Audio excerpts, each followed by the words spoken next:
Jumpa lagi sobat, melanjutkan kisah panasnya bunga mekar untuk sobat semua. Selamat menikmati. Salam sejahtera dan bahagia untuk Anda keluarga. Salam budaya.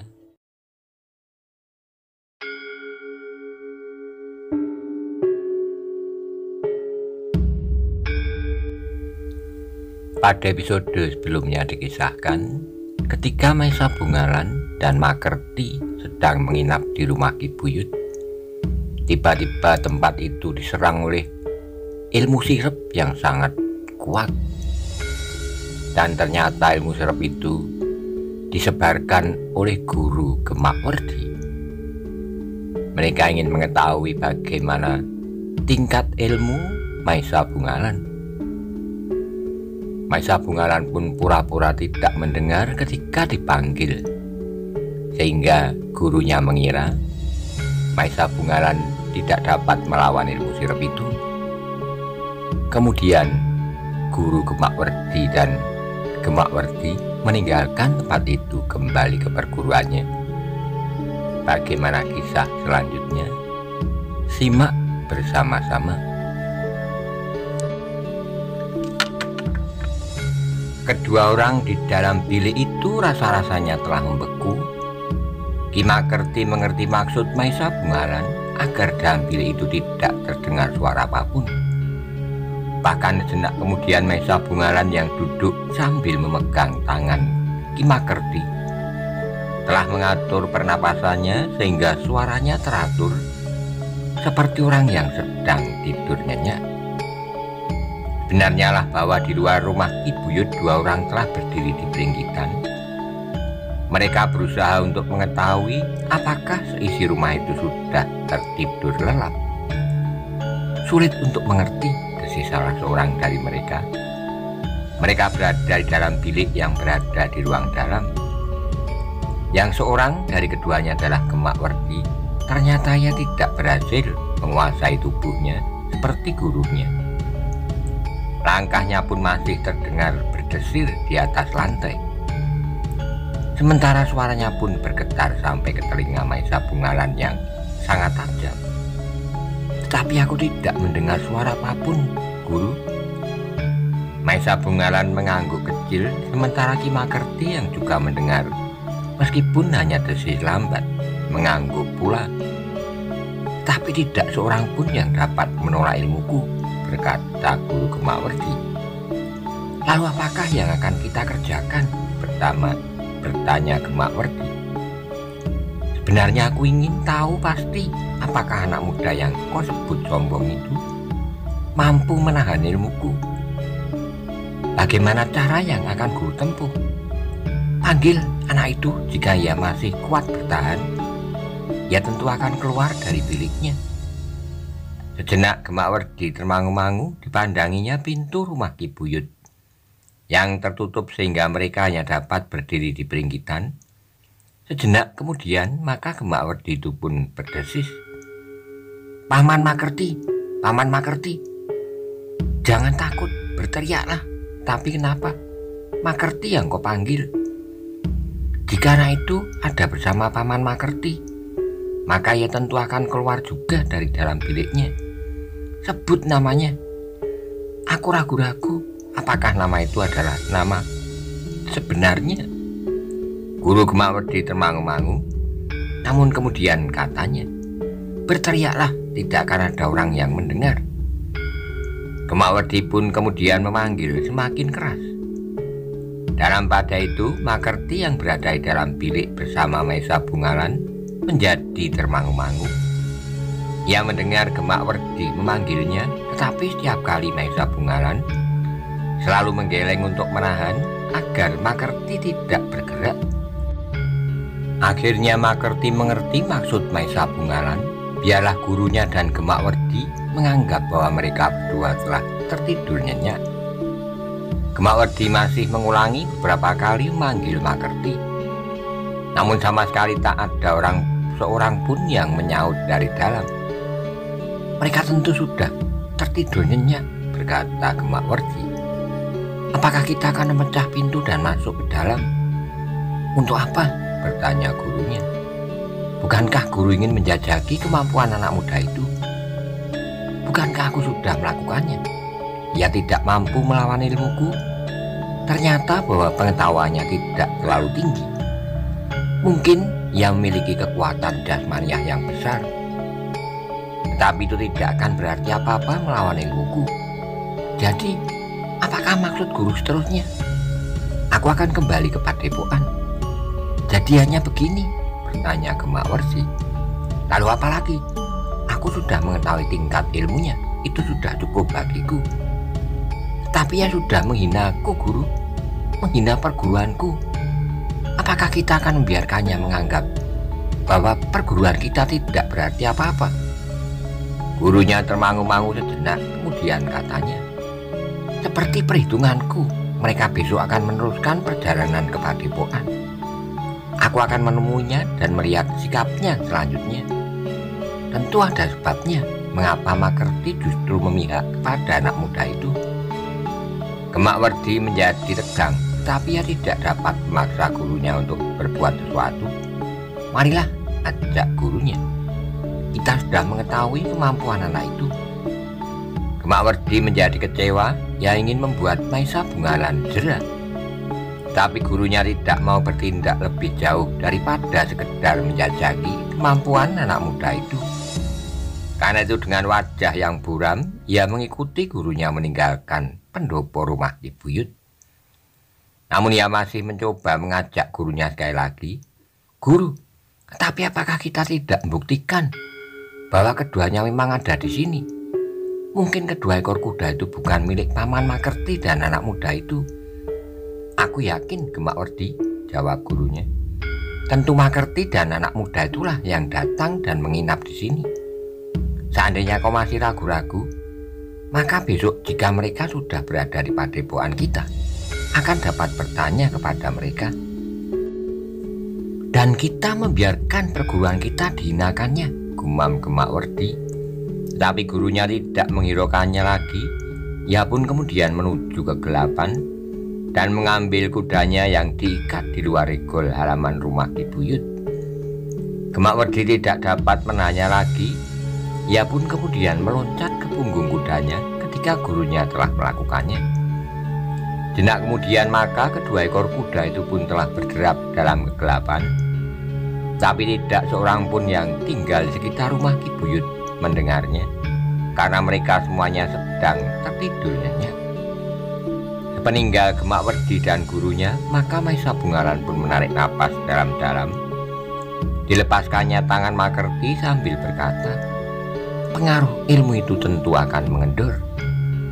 Makerti menarik napas dalam-dalam, terasa padanya bahwa pengaruh ilmu gurunya itu memang sudah semakin samar, sehingga perasaan kantuknya pun menjadi semakin lenyap, meskipun perlahan-lahan. Maisa Bungalan, berkata Ki Makerti kemudian, kau memang seorang anak muda yang luar biasa. Bukan saja karena kau berhasil melawan ilmu guru yang tidak ada taranya, tapi kau masih dapat membagi daya tahanmu untuk membantuku. Bukankah itu berarti bahwa kau mempunyai kekuatan ganda yang dapat menangkis ilmu yang dahsyat itu? Tapi lebih daripada itu, kau ternyata dapat menguasai perasaanmu, sehingga kau tidak kehilangan kesabaran dan meloncat keluar di saat kau mendengar percakapan antara guru dan Gemawardi. Maisa Bungalan tersenyum, katanya, aku sudah sering menghadapi persoalan yang lebih menyakitkan perasaan, dan aku sudah belajar untuk menahan diri agar aku tidak terjerumus ke dalam keadaan yang tidak aku kehendaki. Makerti mengangguk-angguk, katanya, kita besok akan meneruskan perjalanan. Mudah-mudahan guru pun dapat menahan diri. Betapapun Gemawardi membuat cerita apapun tentang engkau dan aku. Maisa Bungalan tersenyum hambar, jawabnya, mudah-mudahan, tetapi gurumu tentu bukan anak kecil yang dengan mudah dapat dibakar perasaannya. Makerti mengangguk-angguk, tetapi nampak keraguan-raguan membayang di wajahnya. Sehingga Maesa Bungaran bertanya, apakah kau meragukan sikap gurumu?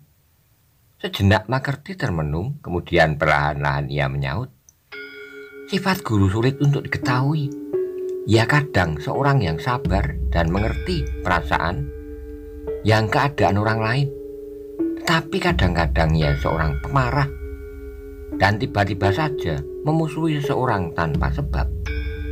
Dan pada itu guru benar-benar orang yang luar biasa. Ia menguasai ilmu pedang dengan sempurna. Ia termasuk seorang yang sulit dicari tandingannya dalam ilmu kajiwan. Aku mengerti akan kelebihan gurumu. Baru saja kita merasakan kedahsyatan ilmunya. Itu pun tentu belum seluruhnya, karena gurumu menganggap bahwa yang sedikit itu sudah cukup bagi orang lain. Makerti ragu-ragu sejenak, namun ia pun kemudian mengangguk sambil berkata, kau benar Maesa Bungaran, tetapi aku datang ke padepokanmu justru untuk memberikan penjelasan. Aku kira tidak akan terjadi sesuatu.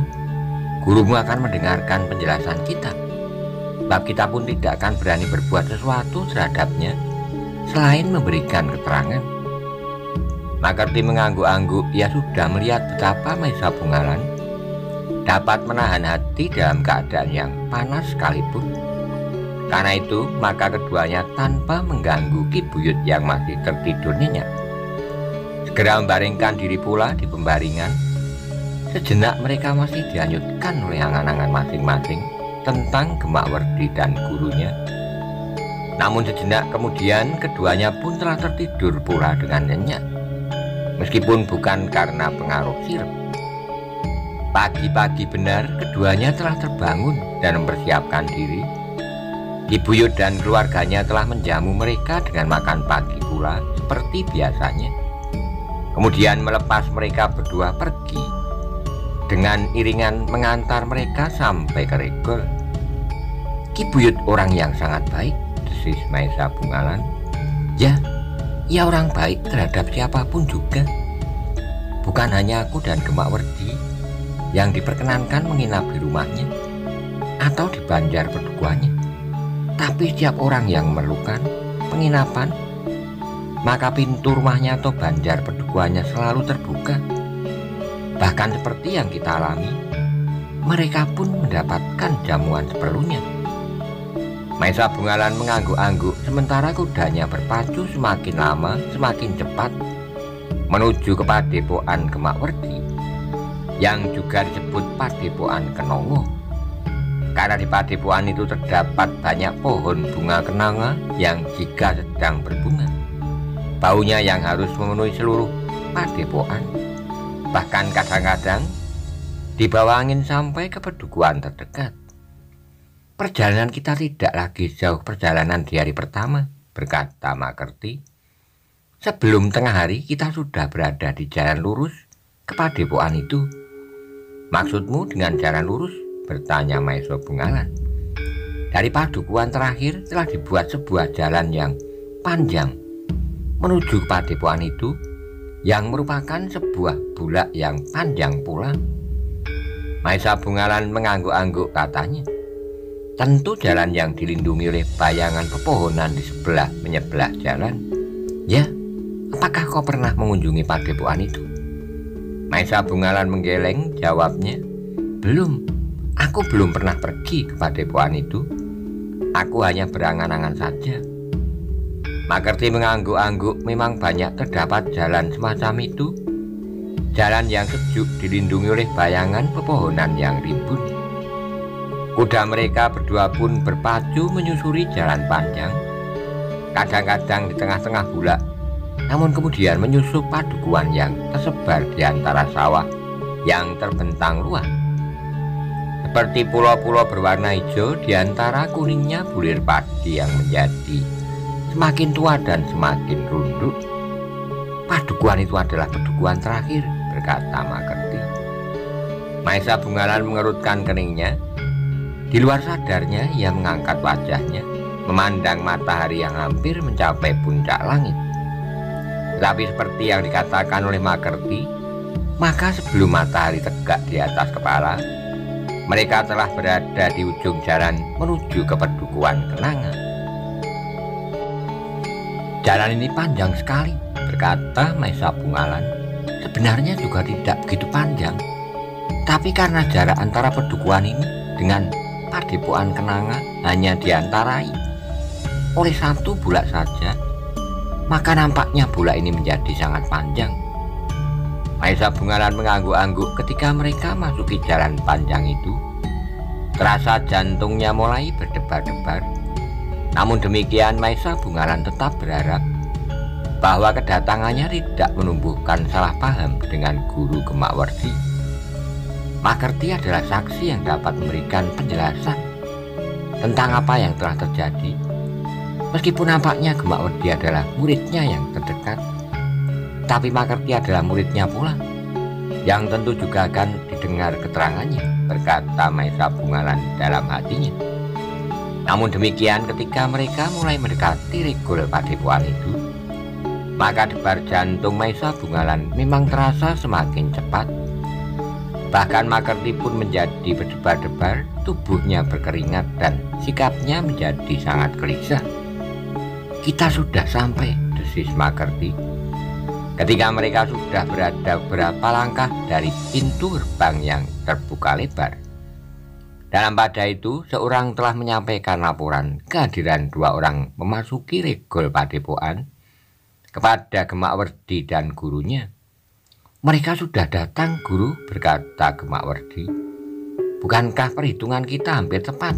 Saat beginilah keduanya akan sampai di Padepokan," desis gurunya. Dan guru tidak menyambutnya dengan sikap seorang pimpinan Padepokan yang sedang tersinggung karena sikap anak muda itu, bertanya Gemakwerdi.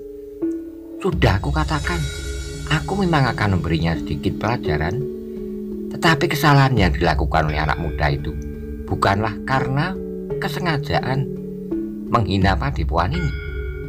Menurut penilaianku, ia justru bermaksud baik, tapi bahwa ia telah mengecilkan arti kehadiranmu di hadapan orang banyak itulah kesalahannya yang perlu mendapat teguran.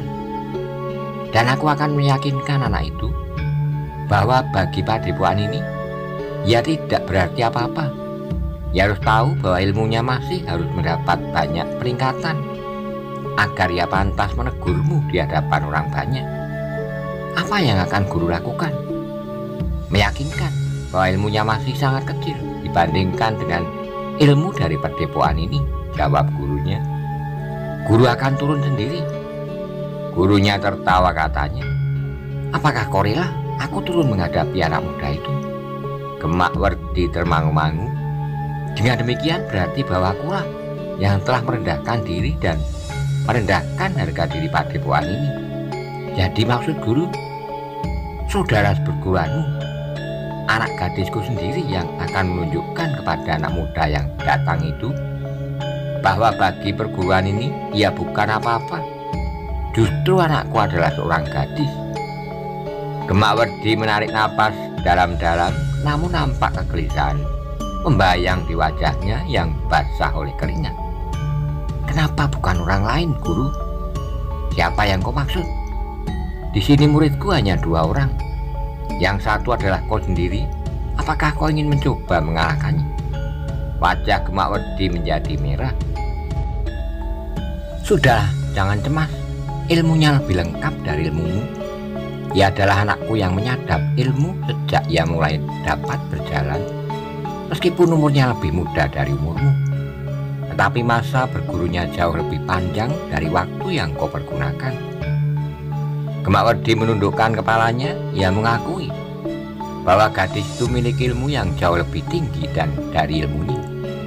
Meskipun umurnya masih muda, tetapi karena sejak kanak-kanak ia sudah mulai menerima tuntunan dalam olah kanuragan, maka ilmu yang dimilikinya hampir setingkat dengan kelengkapan ilmu gurunya. Tetapi sudah barang tentu gadis itu masih harus mematangkannya. Namun dengan demikian bukan saja anak muda yang sombong itulah yang akan tersinggung karenanya, tetapi ia sendiri akan dihadapkan pada suatu kenyataan bahwa ilmu seorang gadis Padepokan itu jauh lebih baik dari ilmunya. Jika gadis itu nanti berhasil menundukkan anak muda yang sombong itu, maka anak muda itu pun akan memandangnya dengan tersenyum bahwa kekalahannya dari seorang gadis bukannya ia seorang diri, tapi anak padepokan itu sendiri ternyata tidak dapat menyamainya. Tetapi Gemakwerdi tidak mempunyai pilihan lain, lebih senang melihat anak muda yang sombong itu dikalahkan dan merunduk dengan pucat dan gemetar, serta mengakui kesalahannya daripada kegelisahannya sendiri karena kemenangan gadis itu. "Sudahlah," berkata gurunya, "tamu itu tentu sudah duduk di pendopo. Marilah kita akan menemuinya dan memikirkan semua rencana."